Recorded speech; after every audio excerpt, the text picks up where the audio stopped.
Drugs factory चालवणाऱ्याला दुबईतून गजाआड करण्यात आले। Drugs mafia Salman शेरा याला अटक केल्याची माहिती। दुबईतून भारतात खरं तर अंमली पदार्थांचे कारखाने हा चालवत होता।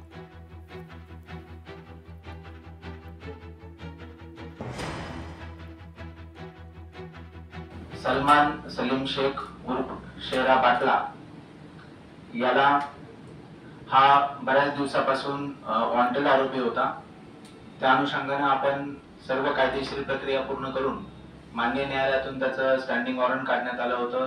त्या अनुषंगाने सदर आरोपीला काही दिवसांपूर्वी दुबईमध्ये अटक करण्यात आली होती आणि दुबईमधून त्याला काल रात्री आपली एअरपोर्ट मुंबई एअरपोर्ट या ठिकाणी आणण्यात आलं आणि आपण त्याचं एक्स्ट्राडिशन करून सर्व कायदेशीर ज्या प्रक्रिया आहेत त्या पूर्ण करून सदर जो आरोपी आहे त्याला अटक केलेली आहे। लोकशाही मराठी ऐका, पहा, जागरूक रहा।